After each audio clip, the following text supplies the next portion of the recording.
First of all, that's awesome. Hi there, I'm Matt Easton of Schola Gladiatoria. I'm a YouTuber, but a weapons expert, and I teach people how to use historical weapons, and I also deal in antique weapons as well. And today I'm going to be looking specifically at fused weapons from Zelda Tears of the Kingdom.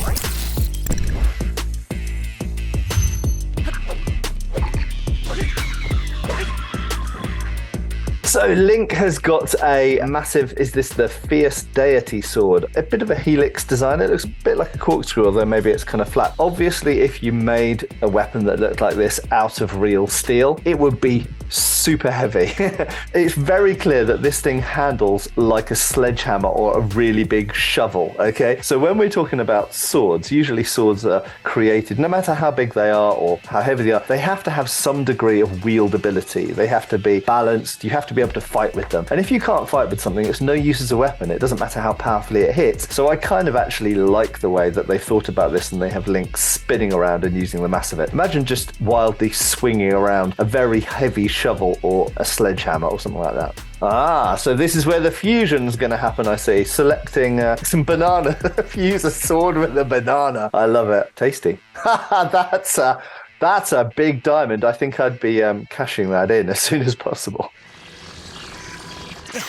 Right, okay, so the weapon has changed shape. Hilariously, combining it with the diamond has made it change shape and actually made it appear more of a wieldable and manageable size and shape. Yeah, so these kind of bits branching out of the base of the blade, although they're obviously diamond, they would actually perform some degree of hand protection. So like on a medieval sword, you've got a crossguard. Here, these kind of branches of diamond would protect the hand somewhat, which is always useful for when you're hitting at them and they're parrying your weapon. The blades will slide against each other and slide down to the hand. So having any form of handguard, especially if you're not wearing gauntlets or armor, is super useful and helps you control the opponent's blade as well.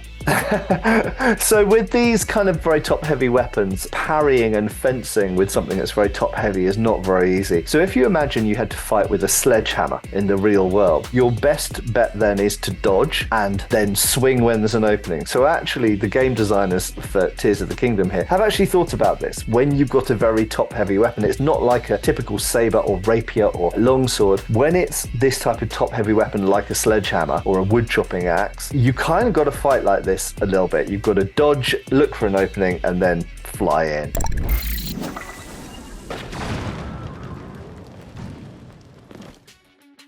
Oh, I love that. So you can fuse your arrow with your object, and this is now a bomb flower. I love it.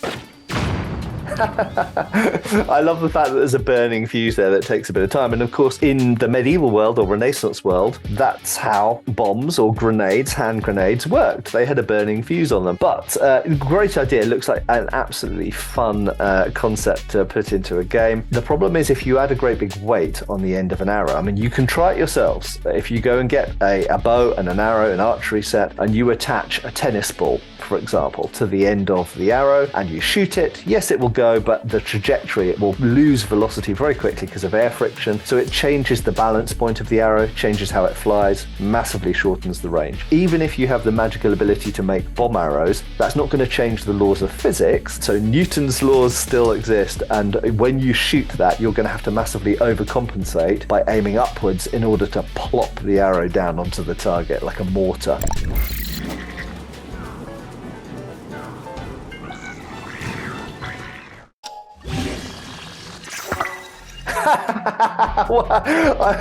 Okay, so the Hylian shield plus a flame emitter that looks like a dragon's head. I was expecting something subtle here, like a small pistol barrel or something. I was not expecting an entire dragon's head.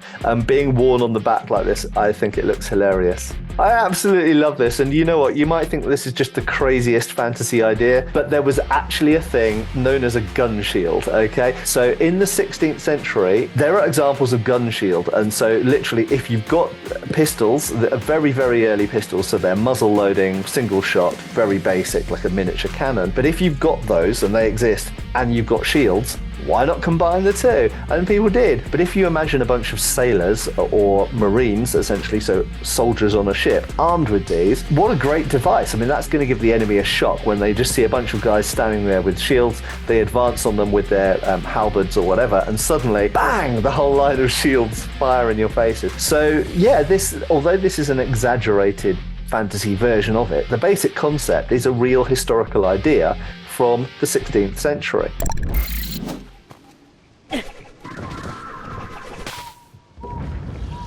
Wow. It's literally like you just jammed the boomerang into the bottom of the horn. I'm not sure if magic was required for this, really. I'm pretty sure I could do that in my shed. This does now look in some ways like a more effective weapon for hitting people with. So it looks like a big sharp horn with a weirdly shaped handle. This is going to be interesting to see how it flies, but you could just hit people with it. First of all, that's awesome. Second, I would not be trying to catch that thing. Oh man, I'd throw it and run.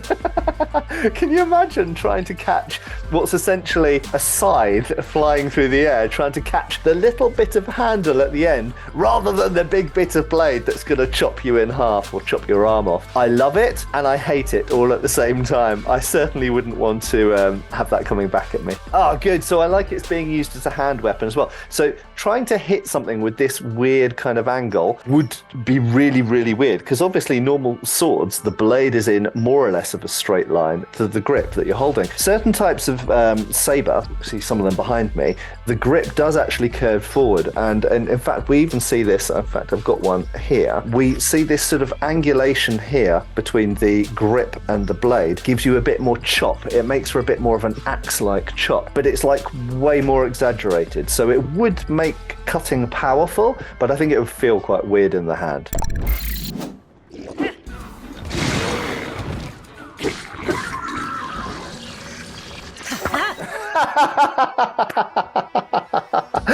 I was really excited to see what the fusion was going to be here. I thought it was going to be like the blade was going to transform from being made of steel into being made of rock or something like that. What I did not see coming was that literally a rock was just going to be planted on the point of that sword. It looks like someone's done an Excalibur, a problematic design. I mean, you're essentially, the fact that there's a sword there is irrelevant, isn't it now? Because you've stuck a rock on the end. So it's just like a rock on a stick. So you know what, I'm coming around to the idea here. So we shouldn't see this as a weapon. So this is a terrible fighting weapon. But if your objective is to smash rocks, what you need is a giant sledgehammer. And that's basically what Link's gone and built. So yeah, okay, I'm buying into it now. So Sword of the Hero plus rock on the end does make a giant hammer. And if a giant hammer's what you want, then I guess this gets the job done.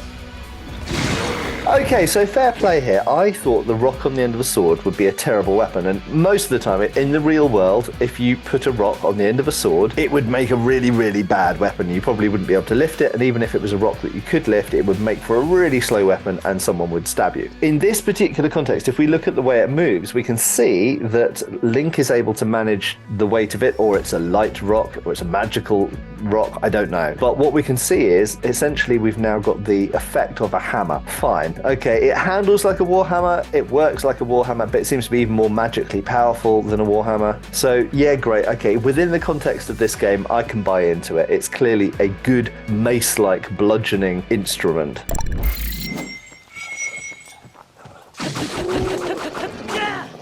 Yeah, man, I love it. And that's essentially a real weapon. So what Link has ended up with here is what is sometimes known as a sword staff, but it's not dissimilar to certain types of, I mean, it's an exaggerated version of, but it's not dissimilar from certain types of partisan or glaive. And these are sometimes jokingly referred to as sword on a stick, but that's basically what it is. If you can make a sword blade like that, well, clearly you can also make spears. So you just put a long blade on the end of a long shaft, and the purpose for this is to give you greater reach. It will be more effective against cavalry. It will be effective against other types of infantry who are also using other types of polearm like pikes or halberds. So it's a perfectly legitimate and relatively real, it's an exaggerated version of a real world weapon. Yeah, I mean, a weapon of that size and using gravity and a bit of guts behind it is going to have a huge effect on a creature of any size, basically.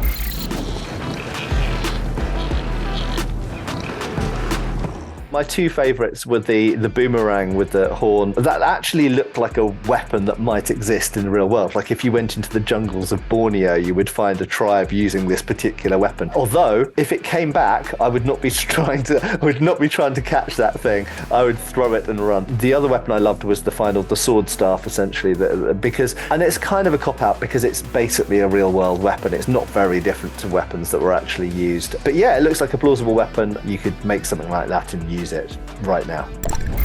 For more expert reacts like this one, make sure to watch Matt Easton reacting to Breath of the Wild weapons.